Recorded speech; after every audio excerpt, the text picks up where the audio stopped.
إن الحمد لله نحمده ونستعينه ونستغفره ونعوذ بالله من شرور أنفسنا ومن سيئات أعمالنا من يهده الله فلا مضل له ومن يضلل فلا هادي له وأشهد أن لا إله إلا الله وحده لا شريك له وأشهد أن محمدًا عبده ورسوله يا أيها الذين آمنوا اتقوا الله حق تقاته ولا تموتن إلا وأنتم مسلمون يا أيها الناس اتقوا ربكم الذي خلقكم من نفس واحدة وخلق منها زوجها وبث منهما رجالا كثيرا ونساء واتقوا الله الذي تساءلون به والأرحام إن الله كان عليكم رقيبا يا أيها الذين آمنوا اتقوا الله وقولوا قولا سديدا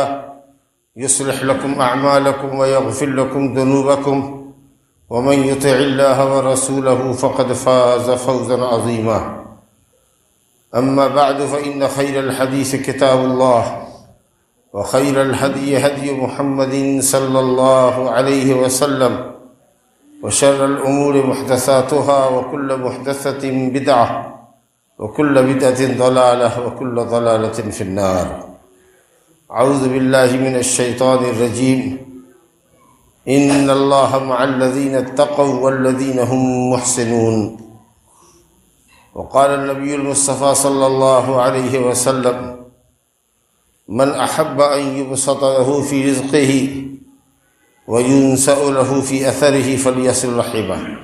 بزرگوں اور دوستو، جو بھی کام شرعاً مطلوب ہے، جس کام کے کرنے کا شریعت نے حکم فرمایا ہے، اس کام کو عمدہ طریقے پر بجا لانا، اچھے طریقے پر انجام دینا احسان کہلاتا ہے، اور یہ اسلام میں بڑی گرامایہ چیز ہے، بڑی اہمیت کی چیز ہے۔ اللہ رب العالمین نے احسان کرنے کا حکم فرمایا ہے۔ ان اللہ یأمر بالعدل والاحسان، اللہ عدل کا حکم فرماتا ہے اور احسان کا حکم فرماتا ہے۔ اللہ تعالیٰ نے فرمایا وَأَحْسِنُوا إِنَّ اللَّهَ يُحِبُّ الْمُحْسِنِينَ، احسان کرو کہ اللہ احسان کرنے والے کو پسند کرتا ہے۔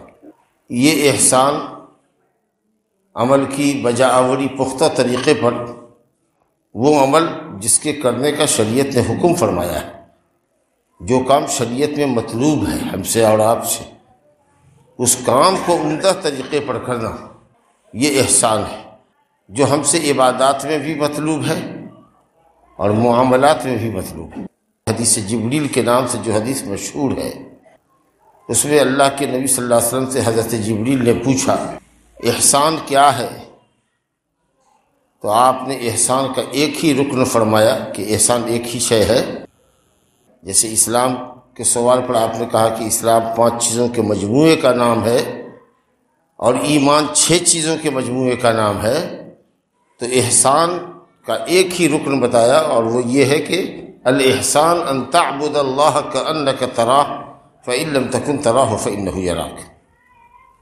یہ عبادت کے اندر احسان فرمایا کہ عبادت اس طریقے سے انجام دو، جو بھی عبادت ہو، نماز ہو، روزہ ہو، حج ہو، زکوٰۃ ہو، کوئی بھی عبادت ہو، ذکر و اذکار ہو، تلاوت ہو، اس طریقے سے انجام دو کہ جیسے کہ تم اللہ کو دیکھ رہے ہو۔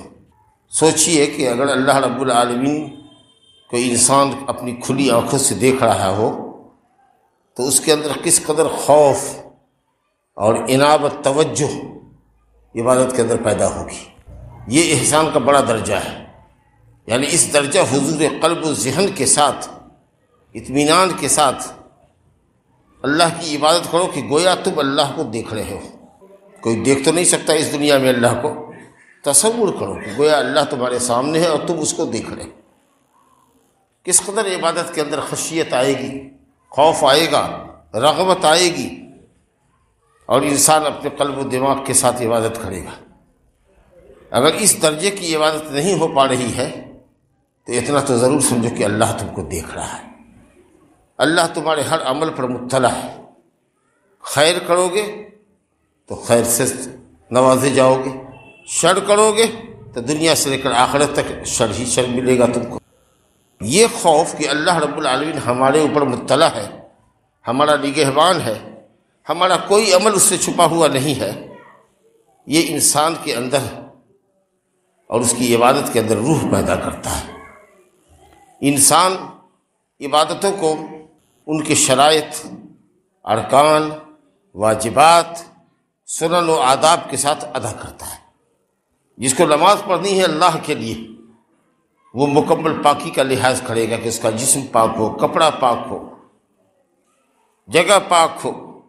اس کے بعد جب وہ آئے گا تو ارکان، قیام، رکوع، سجدہ، تحیات وغیرہ کو اطمینان سے ادا کرے گا، کھٹ پٹ نہیں کرے گا، مرغے کی چاٹ ٹھونگے نہیں مارے گا، اطمینان کے ساتھ عبادت کو ادا کرے گا اللہ کی رضا اور خوشنودی کے لیے کہ اللہ ہم سے راضی اور خوش ہو۔ ریاکاری سے پرہیز کرے گا اور سنت نبوی کے مطابق انجام دے گا۔ یہی حال جب آپ روزے میں ہوں تو آپ کو خیال رہے کہ اللہ آپ کو دیکھ رہا ہے، آپ روزہ رکھے ہوئے ہیں، روزے دار کی نگاہ کا بھی روزہ ہونا چاہیے، کان کا بھی روزہ ہونا چاہیے، نگاہیں پست ہوں، کان کچھ الٹی سیدھی چیزیں نہ سنیں، زبان کا روزہ ہو، الٹی سیدھی باتیں زبان پر نہ لائیں، گالی گلوچ نہ کرے، جھگڑا تکرار نہ کرے، اپنے آپ کو کنٹرول میں رکھیں، روزے کو مجروح ہونے سے، ڈیمیج ہونے سے، کمزور ہونے سے بچائیں، سمجھے کہ ہم اللہ کے لیے روزہ رکھے ہوئے۔ تو یہ چیز اصل میں عبادت کے اندر عبادت کا مغز ہے، عبادت کی روح، کہ آدمی اللہ کو اپنے سامنے رکھے اور شریعت کے ضابطے کے مطابق، نبی پاک صلی اللہ علیہ وسلم کی شریعت کے مطابق، ان کے احکام کے مطابق، ان کی رہنمائی کے مطابق عبادتوں کو انجام دے۔ تو یہ عبادت کے اندر احسان ہے، عبادت کے اندر یہ احسان ہوئی، پختگی ہوئی، گویا بندے نے عبادت کو پختہ طریقے پر انجام دیا۔ ظاہر ہے کہ وہ عبادت اللہ کے نزدیک شرف قبولیت حاصل کرے گی، وہ پورا اجر و ثواب انشاءاللہ بندہ اللہ سے پائے گا۔ باقی رہا معاملات کے اندر احسان، تو آپ ہر کسی کے ساتھ جس سے بھی آپ کا معاملہ پیش آتا ہے اس کے ساتھ آپ وہی پسند کریں جو آپ کو اپنے ساتھ کیا جانا پسند ہو۔ اگر چاہتے کہ کوئی آپ کو تاجر ہیں، آپ کوئی آپ کو دھوکہ نہ دے، کوئی آپ کا مال غبن نہ کرے، کوئی آپ کو ایکسپائری مال نہ دے دے، کوئی آپ کی قیمت ادا کرنے میں ٹال مٹول نہ کرے، تو آپ کو بھی یہی چاہیے کہ آپ کسی کو دھوکہ نہ دیجیے، بلکہ اگر دوسرے سے تھوڑا دھوکہ آپ کو مل گیا ہو تو برداشت کر لیجیے، لیکن اپنی طرف سے کوشش کیجیے کہ ہم اس کو دھوکہ نہ دیں۔ یہ کمال ہے۔ احسان یہ ہے کہ اس کی طرف سے اگر کچھ دھوکہ مل گیا ہے تو برداشت کر لیجیے، اگر برداشت کے لائق ہے تو، لیکن آپ دھوکہ مت دیجیے۔ وہ ٹال مٹول کرتا ہے قیمت دینے میں کچھ، لیکن اگر آپ کے پاس پیسہ آ گیا ہے اور وقت مقررہ پر آپ کے پاس چکتا کرنے کے لیے ہے رقم، تو آپ رقم ادا کر دیجیے۔ اپنی قیمت کے مطالبے کے اندر نرمی اختیار کیجیے، گراہکوں کے ساتھ نرمی سے پیش آئیے، الجھیے مت، جھگڑا مت کیجیے۔ عام طریقے سے آپ لوگ تاجر ہیں اس لیے کہا کہ جو آپ پسند کرتے ہیں کہ آپ کے ساتھ معاملہ کیا جائے، آپ وہی عمل دوسرے کے ساتھ کیجیے۔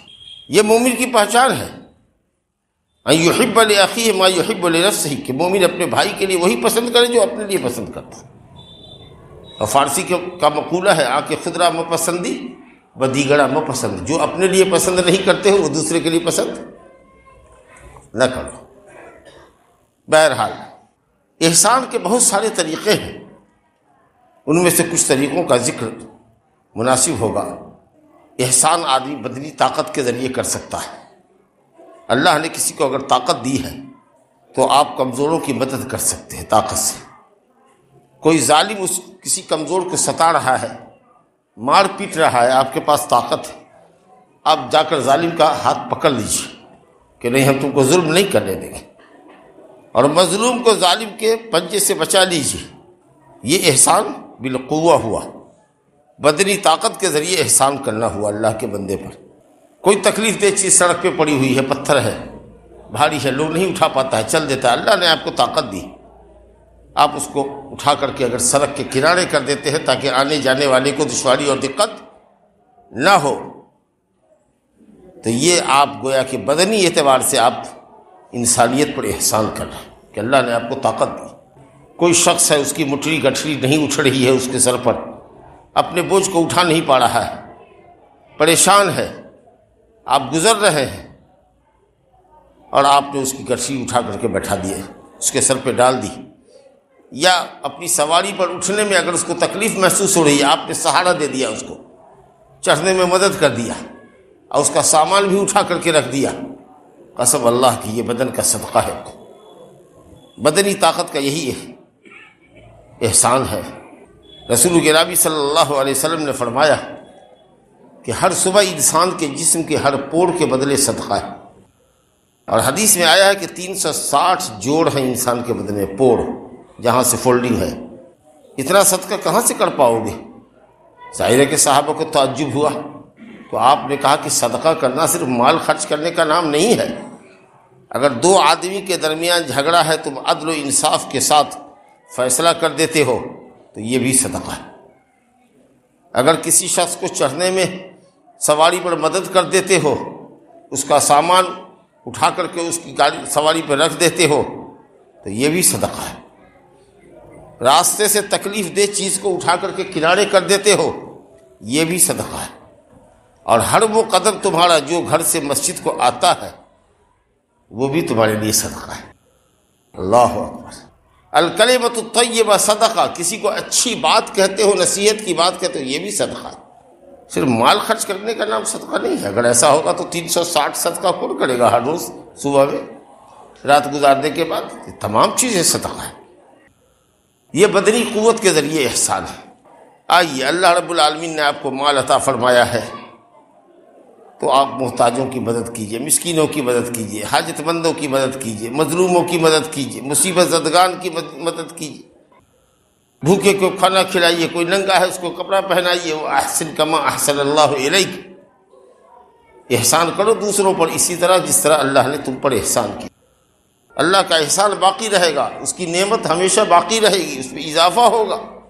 فرعون کے طریقہ سے مالدار کنجوس مت بنو، جو بہت دولت مند تھا، جس کی دولت کی مثال دی جاتی تھی، لیکن ایک کوڑی بھی دوسروں پر خرچ نہیں کرتا تھا، محتاجوں پر، مسکینوں پر. اور بڑا اتراتا تھا اپنی دولت کے اوپر، بڑا کبر و غرور کرتا تھا.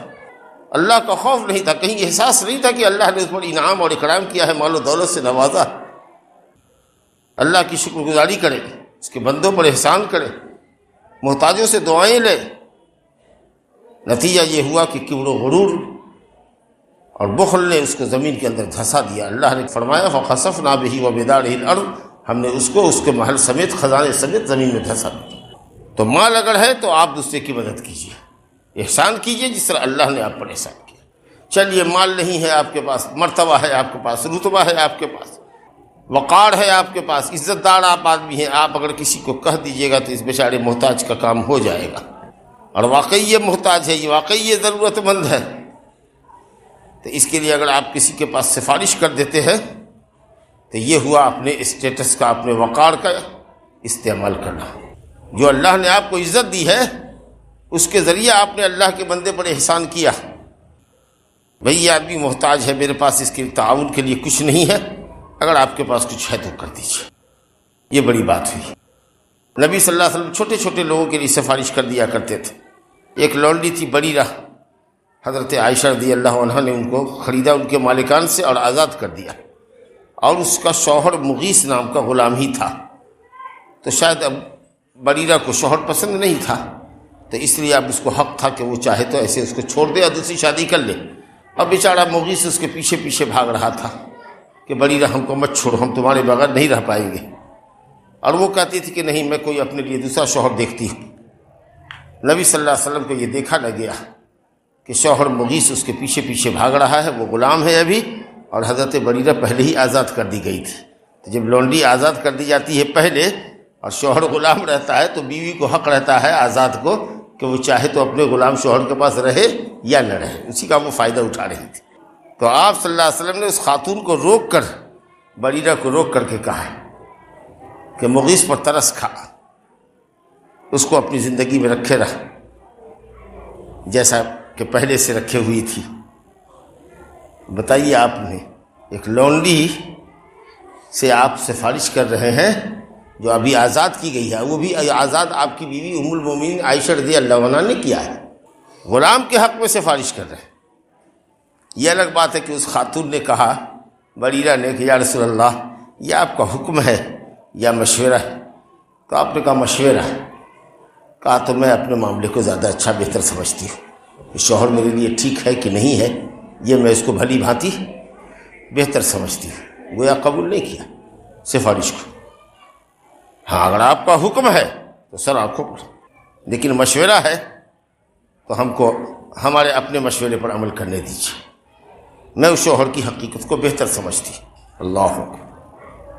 اور آپ نے صحابہ کرام سے فرمایا اشفعوا تؤجروا، سفارش کر دیا کرو، کسی کی سفارش کر دیا کرو، اللہ سے اجر و ثواب پاؤ گے، چاہے تمہاری سفارش مقبول ہو یا نہ ہو۔ ان کے پاس آپ آئے، سفارش کیا ان کے لیے، انہوں نے آپ کی سفارش کو رد کر دیا، قبول نہیں کیا۔ کوئی خط کسی کے لیے لکھا سفارش کے لیے، کسی کے داخلے کے لیے کچھ لکھا، نہیں ہوا منظور، نہیں ہوا تو نہیں ہوا، مگر آپ نے شفاعت کر دی، سفارش کر دی، اس کا اجر آپ کو ملے گا۔ تو اگر آدمی خود نہیں کر سکتا ہو کوئی بھلا کام تو دوسرے کو ابھارے۔ جو لوگ کافر ہیں، منافق ہیں، ان کی صفت بتائی گئی فَذَلِكَ الَّذِي يَدُعُّ الْيَتِيمَ وَلَا يَحُضُّ عَلَى طَعَامِ الْمِسْكِينِ، یتیم کو دھکے دیتا ہے، جس کے ساتھ رحمت اور شفقت سے پیش آنا چاہیے کہ باپ بیچارے کا مر گیا ہے، اس کو دھکا دیتا ہے، اس کے ساتھ سختی سے پیش آتا ہے۔ اور اسی طریقے سے مسکین کو کھانا کھلانا چاہیے، اگر نہیں ہے تو دوسرے کو ترغیب دینی چاہیے کہ مسکین ہے، اس کو لے جاؤ، مسافر ہے، اس کو کھلا دو جو تمہارے گھر میں ہے۔ لیکن دوسرے کو بھی نہیں ابھارتا، خود نہیں اگر کھلا سکتا ہے تو دوسرے کو بھی نہیں ابھارتا ہے کہ کھلاؤ۔ اور بھی ان کی صفات ہے، نماز پڑھتا ہے تو حارجی پڑھتا ہے، کبھی پڑھتا ہے کبھی چھوڑتا ہے، بے وقت نماز پڑھتا ہے، پڑھتا بھی ہے تو ریا کرتا ہے، دکھاوے کی پڑھتا ہے، اور معمولی جو استعمال کی چیزیں ہوتی ہیں جو عام آدمی کو دیتا ہے، کدال ہے، بیلچا ہے، برتن ہے، دیا سلائی ہے، نمک ہے، کوئی عورت کسی کے یہاں گئی، بہن ذرا سا نمک چاہیے، ایک مرچائی چاہیے، ہمارے پاس کچی مرچائی نہیں ہے، اتنی معمولی چیزوں کو بھی دینے میں بخارت کرتا ہے۔ لا حول ولا قوت۔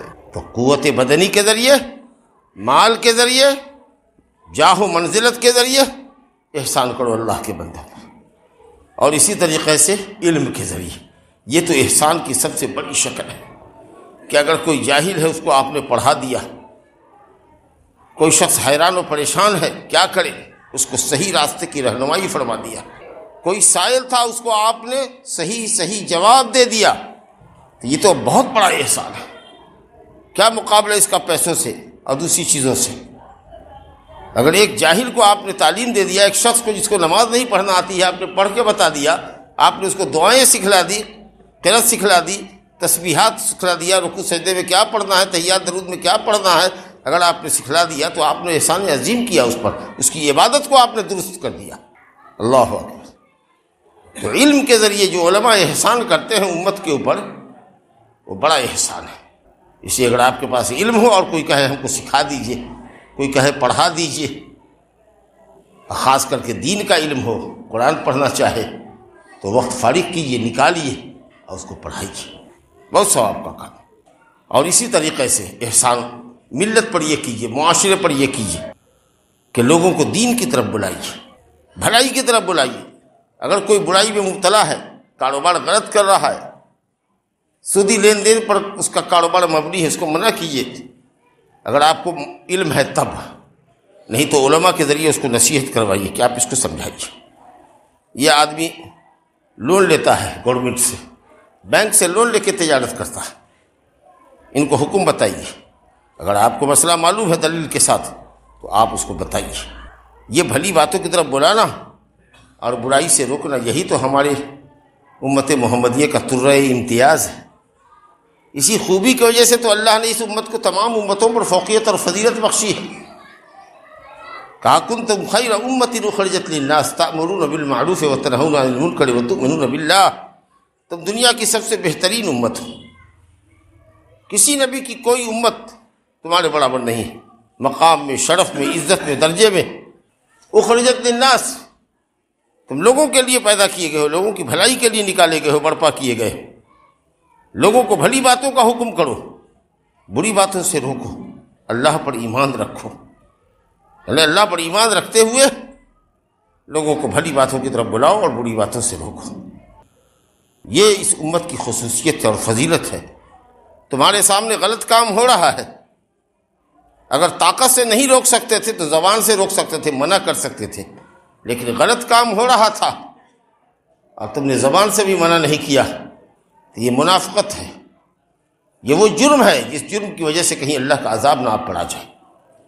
لعن الذین کفروا من بنی اسرائیل علی لسان داؤد وعیسی ابن مریم ذلک بما عصوا وکانوا یعتدون کانوا لا یتناہون عن منکر فعلوہ لبئس ما کانوا یفعلون۔ بنی اسرائیل پر اللہ نے لعنت فرمائی، یا بنی اسرائیل پر لعنت کی گئی حضرت داؤد اور عیسیٰ بن مریم کے ذریعے، کیونکہ وہ سماج میں منکر خلاف شرع کام ہوتا ہوا دیکھتے تھے اور چپی سادھے ہوئے ہوتے تھے، کچھ کسی کو بولتے نہیں تھے، ٹوکتے نہیں تھے، منع نہیں کرتے تھے۔ اسے منع ضرور کیجیے، اور اگر وہ باز نہیں آتا ہے تو اس سے نفرت کیجیے، اس کے ساتھ اٹھنا بیٹھنا کھانا پینا چھوڑیے، اگر آپ کے اندر ایمانی غیرت ہے تو، تاکہ اللہ کے عذاب سے آپ بچ جائیں۔ حدیث ہے من رأى منکم منکرا فلیغیرہ بیدہ، اگر کوئی کسی منکر کو دیکھتا ہے تو ہاتھ سے مٹانے کی کوشش کرے۔ منکر کہتے خلاف شرع کام کو، شریعت نے جس کا انکار کیا ہے، اور اگر طاقت کا استعمال کرنے سے جھگڑا ہو گیا گا، مارا پیٹی ہونے سے معاملہ خراب ہوتا ہے تو زبان سے سمجھائیے۔ الحمدللہ اس پر تو پابندی نہیں ہے۔ اگر اس سے بھی گھبراتے ہیں آپ، یہ بھی باعث خطرہ ہے آپ کے لیے، تو کم سے کم دل سے برا جانیے ایسے شخص کو، اور دل سے برا جاننا یہ ہے کہ اس کے ساتھ اٹھنا بیٹھنا کھانا پینا نشست برخاست دوستی یاری اسے چھوڑیے۔ اگر اتنا بھی آپ نہیں کرتے ہیں تو اس کا مطلب یہ کہ آپ کے دل میں ذرہ برابر ایمان نہیں ہے، ایمانی غیرت نہیں، کہ ایک ایسے آدمی کو جو منکر کھلے بندو کرتا ہے، کھلے عام کرتا ہے خلاف شریعت، اور آپ اس کے ساتھ مسلمان ہو کر کے اٹھ بیٹھ رہے ہیں، بڑے عیب اور شرم کی بات ہے۔ لیکن ہاں ضروری ہے کہ ہم جس بھلائی کی طرف دوسرے کو بلائیں اور جس برائی سے دوسرے کو روکیں، ضروری ہے کہ ہم خود بھی اس بھلائی پر گامزن ہوں اور اس برائی سے بچنے والے ہوں، تب جا کر کے ہماری دعوت میں اثر ہوگا، ہماری نصیحت میں اثر ہوگا۔ اللہ نے کہا کہ وہ لوگ بہت برے ہیں، یا ایسے لوگوں پر اللہ کا غصہ بہت بھڑکتا ہے جو دوسروں کو بھلی باتوں کا حکم دیتے ہیں اور خود اس پر گامزن نہیں ہوتے، اور دوسروں کو برائی سے روکتے ہیں اور خود اس میں ملوث ہیں۔ تو یہ سب احسان کے طریقے ہیں بزرگوں اور دوستوں۔ اب احسان کس کے ساتھ کرنا چاہیے؟ تو اللہ کے ساتھ تو کرنا ہی ہے کہ اس کی عبادت اچھی طریقے سے کرنی ہے، جو آپ نے سنا شروع گفتگو میں، اور بندوں کے ساتھ احسان کرنا ہے، جانوروں کے ساتھ احسان کرنا ہے۔ اب بندوں میں سب سے بڑا ہمارے احسان کا مستحق کون ہے؟ ہمارے ماں باپ، جو ہماری پیدائش کا ذریعہ ہے، جنہوں نے پالا ہے پوسا ہے، کتنا احسان کیا ہے ہم پر بچپن میں، بتائیے تو کتنا احسان کیا ہے، یہ بتانے کی ضرورت ہے۔ ہم میں کا ہر وہ شخص جو باپ بنا ہوا ہے، جو عورت ماں بن گئی ہے، اس کے لیے سمجھنا کیا مشکل ہے کہ اس کے ماں باپ نے کیا کچھ اس کے لیے سہا ہوگا، جیسے آپ سہ رہے ہیں۔ آپ اپنی حیثیت کے مطابق اپنی اولاد کو پال رہے، پوس رہے، دکھ درد برداشت کر رہے ہیں، آپ کے ماں باپ نے بھی ویسے ہی آپ کے لیے کیا ہو، تو ان کے ساتھ نیکی کا برتاؤ، ان کی اطاعت فرما برداری کیجیے۔ ہاں اللہ رسول کے خلاف اگر جانے کے لیے کہتے ہیں تو بات مت مانیے گا، کیونکہ پہلے اللہ اور اس کا رسول ہے ہمارے لیے۔ اسی طریقے سے ان کی خدمت کرنا، ان کا پاؤں دبانا، ان کے سامنے کھانا لانا، پلیٹ اٹھانا، نرمی سے گفتگو کرنا، کبھی سخت آنکھوں سے، گرم آنکھوں سے، غصیلی نگاہ سے ماں باپ کو نہ دیکھنا۔ ہو سکتا ہے کہ ایک ہی چیز کو بار بار پوچھتے ہوں، بار بار پوچھتے ہوں، بوڑھے ہو گئے ہیں، تو جھلانا نہیں۔ جیسے آپ پوچھتے تھے ابا یہ کیا ہے، ابا یہ کیا ہے تو بتا دے، پھر کہ ابا یہ کیا ہے تو بتا دے۔ جتنی مرتبہ پوچھے بیٹا بیٹا بیٹا کر کے آپ بتایا کرتے تھے، تو اگر وہ پوچھے بیٹا یہ کیا ہے تو جواب دیا، نہیں سمجھا تو دوسری مرتبہ سمجھائیے، تیسری مرتبہ سے کیا بڑبڑ کرتے ہیں، ایک ہی بات کو 100 مرتبہ پوچھتے ہیں، پریشان کرتے ہیں۔ نہیں، ایسا کبھی بگڑنا نہیں چاہیے، کبھی جھڑکنا نہیں چاہیے۔ اپنے بچپن کو یاد کرو، وقل رب ارحمہما کما ربیانی صغیرہ، کہو اللہ ہمارے ماں باپ پر رحم فرما جیسے کہ انہوں نے بچپن میں ہم پر رحم کیا تھا۔ اس کے بعد آپ کے رحم اور احسان کے مستحق کون ہیں؟ آپ کی بیوی بچے۔ جو کھاؤ بیوی کو کھلاؤ، جس معیار کا پہنو بیوی کو پہناؤ، گالی گلوچ مت دو، کچھ غلطی کر جائے تو درگزر کر دیا کرو، بہت فائدے کی چیز ہے بیوی. اگر بیوی نہ رہے اس عمر کے اندر، بیوی نہ رہے تب حالت پوچھو گے. بوڑھے کی بیوی مر جائے تب پوچھنا اس سے اس کی حالت. جس عمر میں اس کی کوئی شادی نہیں دے گا اس کو، پوچھنا اس سے اس کی حالت کیسی مفلس کی ہو جاتی ہے، یتیم ہو جاتا ہے.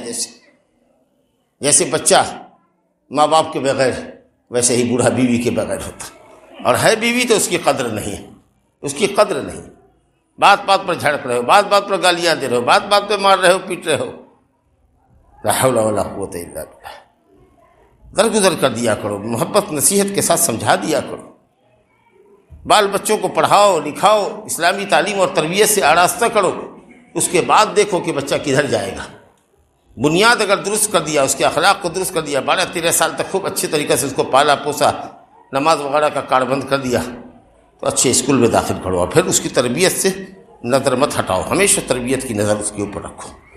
کیونکہ بچہ اگر سدھرے گا، بڑا ہوگا، تو اس کا پہلا اور سیدھا فائدہ تم کو ملے گا. دوسرے کو بعد میں ملے گا، پہلے تم کو ملے گا. بچے والوں تم کو پہلے ملے گا. اسی طریقے سے قرابت مند ہیں، ان کے ساتھ اچھا سلوک کرو، صلہ رحمی کرو.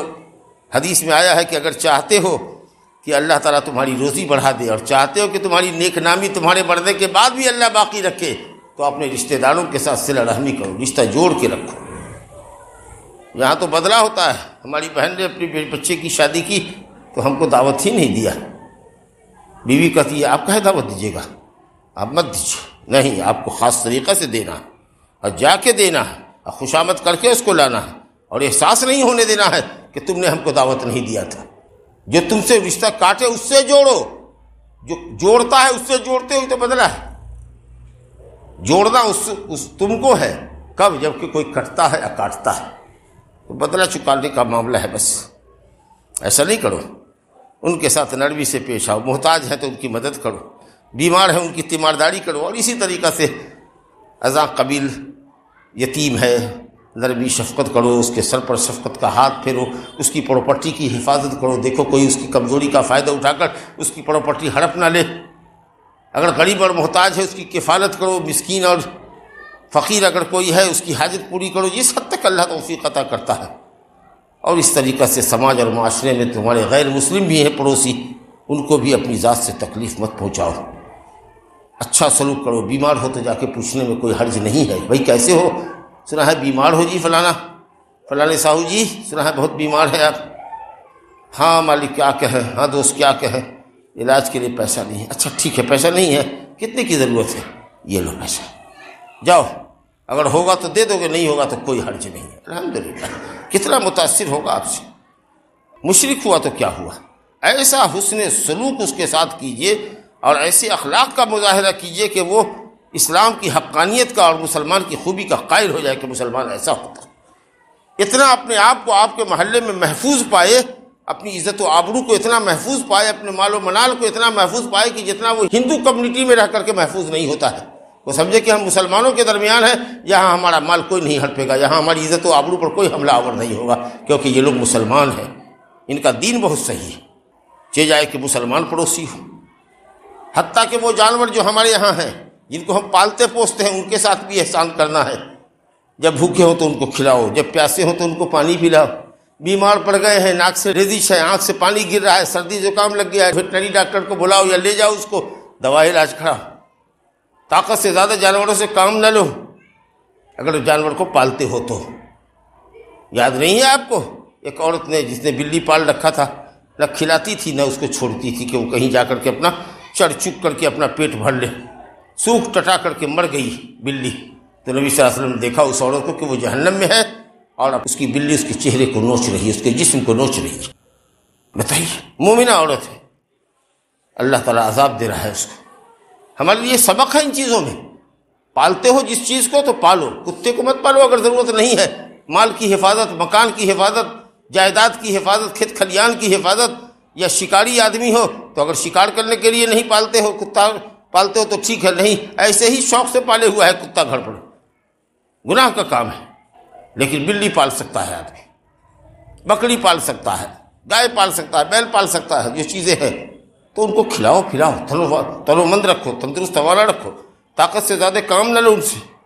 تو یہ دین ہے ہمارا، جو نہ صرف انسانوں کے ساتھ بلکہ حیوانوں کے ساتھ بھی احسان کرنے کی وہ حیوان جو غیر موذی ہیں، تکلیف نہیں دیتے ہم کو اور ہم ان کو پالتے ہیں، ان کے ساتھ ہم احسان کریں۔ حتیٰ کہ حدیث میں آیا ہے کہ اگر کوئی شخص بکری ذبح کر رہا ہے، خصی ذبح کر رہا ہے قربانی کے موقع پر، تو تیز چھری سے ذبح کرے۔ کتنی موت مارو گے؟ چھٹپٹا رہا ہے، ایک اڑک کٹ رہی ہے، پھر دوسری کٹ رہی ہے، پھر تیسری کٹ رہی ہے، کتنی موت مارنا چاہتے ہو اس کو؟ یا تیز چھری سے ذبح کرو کہ جلدی ذبح ہو جائے، ٹھنڈا ہو جائے، اور کھال لو ادھر جب تک کہ ٹھنڈا نہ ہو جائے۔ ابھی چھٹپٹائیے رہا ہے، تم کو جلدی ہے نس کاٹنے کی یا چمڑا چھوڑانے کی، بتائیے تو۔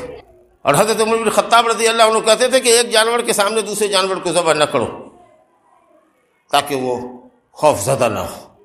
یہ اسلام ہے، یہ احسان ہے۔ بہرحال وَأَحْسِنُوا إِنَّ اللَّهَ يُحِبُّ الْمُحْسِنِينَ، احسان کرو، اللہ احسان کرنے والے کو پسند کرتا ہے، اور جس کو اللہ پسند کرتا ہے اس کو اللہ کے نیک بندے پسند کرتے ہیں، اس کے لیے دین کا کام آسان ہو جاتا ہے۔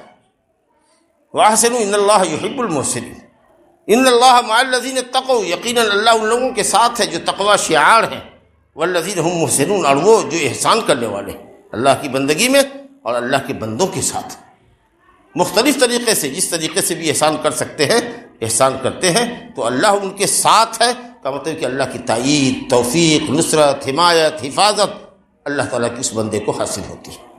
میری دعا ہے کہ اللہ رب العالمین اپنی شریعت کی تعلیمات پر ہم سب کو عمل کرنے کی توفیق عطا فرمائے، انہ تعالیٰ سمیع مجیب۔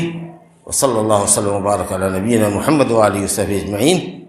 اقول ما تسمعون واستغفر اللہ لی ولکم ولسائر المسلمین من کل ذنب فاستغفروه انہ هو الغفور الرحیم۔